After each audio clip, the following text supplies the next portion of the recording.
पिता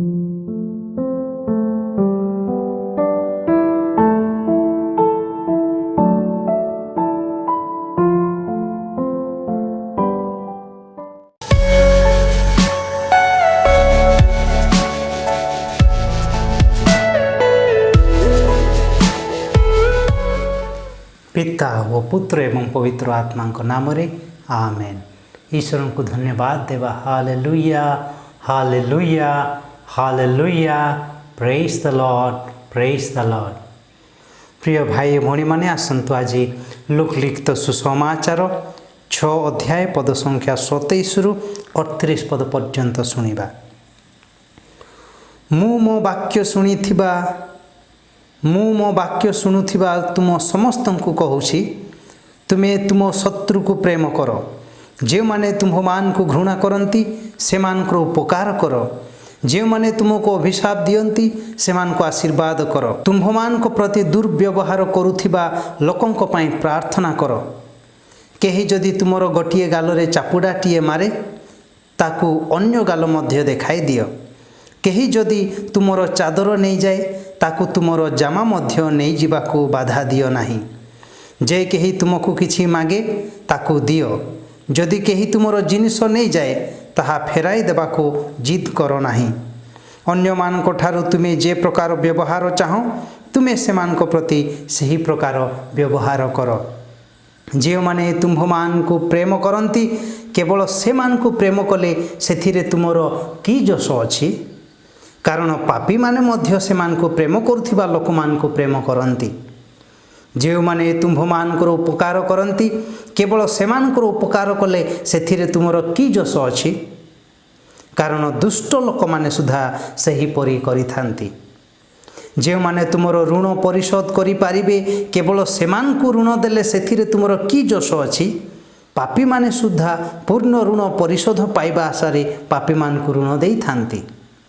किंतु तुमे तुमर शत्रु मान को प्रेम कर एवं सेमानकर मंगल कर, परिशोध पाइबा आशा न रखी ऋण दियो, ताहले तुम्भमानकर पुरस्कार महान हेबो एवं तुम्हे माने परात्परंक संतान हेबो। कारण से अकृतज्ञ ओ पापींक प्रति दयालु अटंती। तुम्भमानकर पिता जेपरि दयालु तुम्हे माने मध्य सही परि दयालु हुओ। विचार करो नहीं एवं तुम्हें विचारित हेब नहीं। दोषी साब्यस्त करो नहीं एवं तुम्हें दोषी साब्यस्त हेब नहीं। क्षमा दियो एवं तुमको क्षमा दिया जीव। प्रिय भाई भौणी माने आजिर सुसमाचार ख्रिस्टियन भाई भौणी मान को निमंते अति बड़ शिक्षा। आमे ख्रिस्टियन भाई भौणी माने आम्भे माने समस्ते जीशु ख्रीष्ट जगत को प्रेम कला परी आमे मध्य एक अन्य को प्रेम करवा उचित। आजिर प्रथम वाक्य रे जीशु कहते शत्रु को प्रेम कर। प्रिय भाई और भौणी माने प्रेम ग्रीक भाषा रे 4 भाग रे विभक्त करा जाय अछि। प्रथम भाग रे प्रेम को से माने स्टर्गे बोली कहूथिले। प्रथमे होउछि स्टर्गे। एहा होउछि परिवार रे रहउथिबा प्रेम। बापा माँ को, माँ बापा को, बापा माँ पिला मान को, पिला माने बापा माँ को एवं भाई भौणी भितरे रहिथिबा एही प्रेम को स्टर्गे कुहा जाउतिला। आ द्वितीय प्रेम थिला फिलिया। एहा मध्य एपरि प्रेम कि आमे समस्ते भाई भौणी, आमे कहि परिबा आमे समस्ते भाई भौणी। एहीपरि गोटिए प्रेम को फिलिया से माने कहूथिले। तृतीय रे से माने आउ गोटिए नाम देउथिले। तृतीय से माने आउ गोटे नाम दे अछंती, ताहा हेउछि इरोस। एहा हेउछि विशेष भाव रे युवक युवती मानकर प्रेम। युवक जनक सुंदरी युवती को देखिले जो प्रेम संपर्क गढ़ी उठे ताहाको इरोस बोली नाम देई थांती। एवं लास्ट रे चतुर्थ रे प्रेम को आगापे रूप देइछंती। हेले एही आगापे हेउछि एपरि प्रेम जहा खाली हृदय सहित नुहे मस्तिष्क ज्ञान सहित मध्य रही। किपरि अन्य जने जहा हो ना कहे कि अन्य व्यक्ति तुमको प्रेम करू कि न करू, से तुमको घृणा करू कि हिंसा करू, से तुमको दुख देऊ कि तुमको आघात करू, तांको तुमे प्रेम करिवो। यार नाम होची आगापे। केते सुंदर कथा। हेले ग्रीक भाषा रे 4 प्रकार प्रेम, स्टर्गे, फिलिया, इरोस आउ आगापे। आज सुसमाचार आम जहाँ पढ़ुचु जीशु कहउछंती शत्रु को प्रेम कर। एठी ए प्रेम करने शब्द को आगापे रूप दिया जाय अछि। आउ 3टा प्रेम रूप शब्द ये व्यवहार करा जाए नहीं। एठारे ग्रीक भाषा रे व्यवहार करा जाइछि आगापे। अर्थात अन्य माने जहाँ होना कहीं, अन्य माने भल हुअंतु कि मंद हुअंतु, अन्य माने तुमको घृणा करंतु कि दुख दियंतु, तुमे पूरा पूरी भाव में अन्य मान को प्रेम करवा दरकार। जीशु यह ही कहती शत्रु को प्रेम कर। आसंतु आहरी देखा जीशु कहती आम्भ मानकर कि जोश अच्छी जदि आम जन को प्रेम करुछु जी आमको प्रेम करे।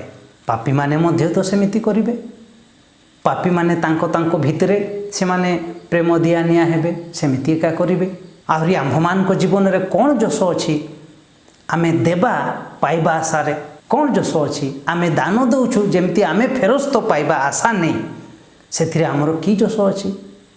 जीशु कहती पापी माने मध्य सेमिति करती, से माने अधिक पाइबा आशा नहीं दान दियंती। आहरी जीशु कहती से कौन जोश रहिला आमर, आमे जो मान को उपकार करुछु से माने मध्य आमन को उपकार करुछु। आमे जानिछु जो माने आमर उपकार करि परिबे से मान को आमे उपकार देबा, सेथिरे आमर कि जोश अच्छी। जीशु कहती दुष्ट लोक माने मध्य ताहा करती। तेणु एही परिस्थिति रे आमे पचारिबा ताहाले आमर ख्रिस्टियान रो प्रेम कौन, ख्रिस्टियान हेबार प्रेम कौन, आमे ख्रिस्टियान हेइछु एवं आमर प्रेम किपरि भिन्नता जणैबार अछि। आमे ख्रिस्टियान हेइछु एवं आमर प्रेम किपरि अन्य मानक ठारो भिन्न हेबा दरकार। यह ही आम्भ मानकर आज शिक्षा। आमर ख्रिस्टियान प्रेम अन्य मानकठू किपरि भिन्न हेबा दरकार। यार उत्तर रे आमे कहि परिबा जीशु जेतेबेले कहंती शत्रु को प्रेम कर, ताहाले आमे विचार करिबा प्रिय भाई भणी माने शत्रु को प्रेम करिबा एते सहज नुहे। शत्रु को प्रेम करिबा एते सहज नुहे। आमे जानिछु प्रिय भाई भणी माने आमको जी प्रेम करिवो तांको प्रेम करने को अति सहज लगे, ताहा हृदय सांगे सांगे बाहरे। किंतु शत्रु को प्रेम करने को हेले आम्भ मान को हृदय बाहर दरकार, आउ आम्भ मान को मस्तिष्क ज्ञान रे मध्य आमे ताहा इच्छा करवा दरकार। एही हृदय एवं मस्तिष्क ज्ञान दुईटी जाक एथिरे काम करे। जदि शत्रु को प्रेम करने को हेले आम्भे मान को हृदय बाहरी सही प्रेम मस्तिष्क ज्ञान मध्य इच्छा करवा दरकार। एही परि प्रेम को आमे जदि ख्रिस्टियान भाई भणी माने करूछे ताहले अन्य मानक ठारो निहाती ताहा भिन्न हेबो। काहेकि शत्रु को प्रेम करने को हेले आमान को इच्छा करने को पड़िबो, आम्भे माने बाछिबा को पड़िबो हृदय रे एवं मस्तिष्क ज्ञान रे विचारी आम्भे ताको प्रेम करबा उचित। शत्रु को जेतेबेले प्रेम करबा को जाउछु, तेणु जीशु जितेबाला कहती शत्रु को प्रेम कर।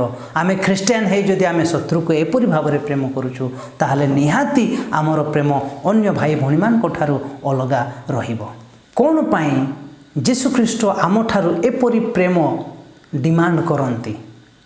कौन पाई प्रिय भाई भणी माने एपरी कले आज सुसमाचार जीशु कहती आमे ईश्वरंकर संतान होई परिबा। तेणुक जीशु ख्रीष्ट आम ठारू से एपरी प्रेम चाहती। आमे जदि एपरी प्रेम करूँ ताहले आमे ईश्वरंकर संतान हेबा, अर्थात आमे ईश्वरंको परि हेबा। आमे जानिअछु जेतेबेले वर्षा पड़े ताहा दुष्ट लोक मानक जमीर मध्य पड़े, भल लोक मानकर जमीर मध्य पड़े। जेतेबेले खरा हुए ताहा दुष्ट लोक मानक मध्य ताहा दुष्ट लोक मानक ऊपर मध्य पड़े एवं भल लोक मानक ऊपर मध्य पड़े। ताहले ईश्वर एते दयालु से समस्त को समान दृष्टि देखती।